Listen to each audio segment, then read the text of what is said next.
Hello friends. Technology के इस दौर में अगर आप टेक्नोलॉजी से रूबरू नहीं हो पाते हैं तो आप दुनिया में बहुत पीछे रह जाओगे। चलिए इसी कड़ी में हम लोग आज बात करते हैं टेक्निकल कोर्स के बारे में।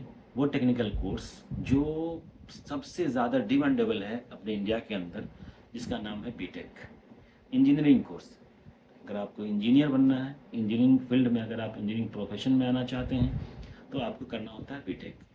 जी हाँ, बीटेक बैचलर ऑफ टेक्नोलॉजी 4 साल की कोर्स होती है ये, जो आप इसके बारे में पूरी डिटेल अभी हम लोग डिस्कस करेंगे। मैं कुछ पॉइंट बताता हूँ जिस पॉइंट पे आज हम लोग डिस्कशन करेंगे इस कोर्स के बारे में।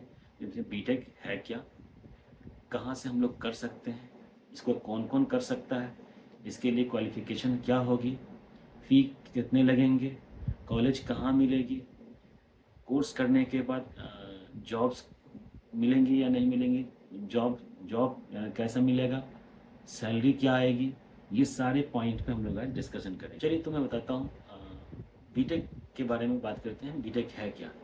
ये यूजी कोर्स है जो अंडर ग्रेजुएट कोर्स कही जाती है। 4 इयर्स की कोर्स है, ग्रेजुएशन लेवल की कोर्स है, जो इंटरमीडिएट के बाद अगर आपको बीटेक करनी है तो इंटरमीडिएट के बाद आप कर सकते हैं। इंटर में आपका फिजिक्स केमिस्ट्री और मैथ होना चाहिए। फिजिक्स केमिस्ट्री और मैथ अगर आपका है तो उसके बाद आप जेई का एग्ज़ाम, जेई मेंस दे सकते हैं, या अलग अलग स्टेट के भी कुछ एंट्रेंस एग्ज़ाम होते हैं और कुछ यूनिवर्सिटीज़ और कॉलेज भी अपनी कुछ एंट्रेंस एग्ज़ाम लेती है, जिसके बिहाफ पे आप वो बीटेक में एडमिशन आप ले सकते हैं। लेकिन अगर आपको आईआईटी कॉलेज में चाहिए, जो इंडिया की सबसे बेस्ट इंजीनियरिंग कॉलेज मानी जाती है, अगर आप उसमें चाहते हैं एडमिशन लेना तो आपको जेई मेन और जेई एडवांस दोनों क्वालिफाई करने पड़ेंगे, तभी आपकी आईआईटी में एडमिशन हो पाएंगे। अगर बात करें इसमें बीटेक में ब्रांचेस कौन कौन से होते हैं, तो इसमें कई सारे ब्रांच हैं, जिसमें कुछ फेमस ब्रांच के बारे में बताता हूँ। अभी 2025 की बात करें तो 2025 में सबसे ज़्यादा जो फेमस ब्रांच है, पॉपुलर ब्रांच है, वो है computer science engineering. Computer science CSE में इसमें भी बहुत कई सारे अंदर में ब्रांच मिलेंगे। साइंस इंजीनियरिंग सबसे पॉपुलर ब्रांच है। उसके बाद अगर बात करें तो civil, mechanical, electrical, electronic and communication, aeronautical engineering, ये सब कई सारे और भी ब्रांचेस हैं जिससे आप बीटेक करके अपने करियर को बिल्ड कर सकते हैं, अपने करियर को अच्छी ऊंचाइयों तक लेकर जा सकते हैं। अगर बात करें इसमें एज लिमिट की, तो इंजीनियरिंग कोर्स करने के लिए, बीटेक करने के लिए कोई भी एज लिमिट नहीं है। इसमें आप इंटरमीडिएट के बाद अगर किसी स्टूडेंट ने इंटर कर रखा है तो कभी भी वो इंजीनियरिंग कर सकता है।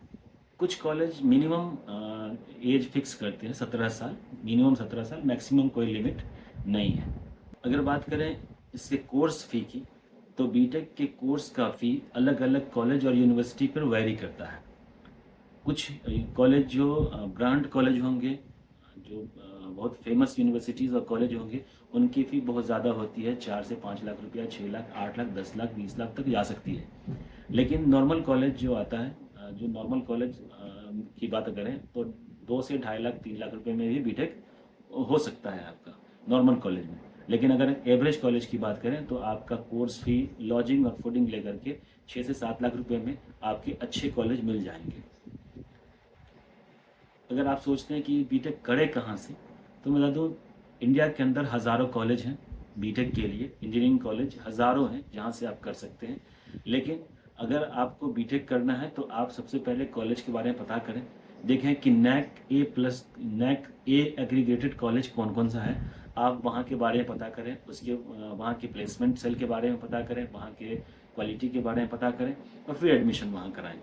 बीटेक करने के बाद जॉब कहाँ कहाँ मिलेगी, अगर ये बात आपके मन में है, समझिए बीटेक करने के बाद आपको जो बड़ी जॉब्स हैं वो प्राइवेट कंपनीज़ में मिलेगी। ऐसे गवर्नमेंट सेक्टर में भी इसमें जॉब्स हैं, प्राइवेट में भी जॉब्स हैं, लेकिन प्राइवेट में बड़ी जॉब मिलेगी। जितनी भी मल्टीनेशनल कंपनीज़ है, या आईटी मैनेजमेंट की कंपनी हो, या जो भी बड़ी बड़ी कंपनीज़ आपको हायर करेगी, कॉलेज से ही प्लेसमेंट हो जाएगी आपकी। सबसे अंत में हम लोग बात करते हैं सैलरी की, कि बीटेक करने के बाद सैलरी क्या आती है। सैलरी भी डिपेंड करता है आपकी क्वालिटी पर। आपकी क्वालिटी जैसी होगी, सैलरी आपको वैसी मिलेगी।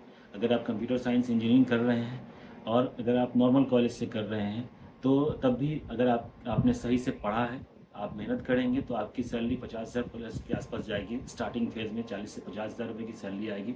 लेकिन बीटेक में कंप्यूटर साइंस इंजीनियरिंग करने के बाद 2.5 लाख 3 लाख रुपया महीने की सैलरी भी आती है बड़े कॉलेज से करने पर। नॉर्मल अगर कोई नॉर्मल भी जाएगा तो 35 से 40,000 रुपये की सैलरी तो नॉर्मल कॉलेज से जो करते हैं उनको भी आ जाती है। तो सैलरी वैरी करती है आपकी क्वालिटी पे पूरी तरीके से, आप किस लेवल के हैं। आपके पास क्वालिटी होगी तो लाखों में आपकी सैलरी होगी।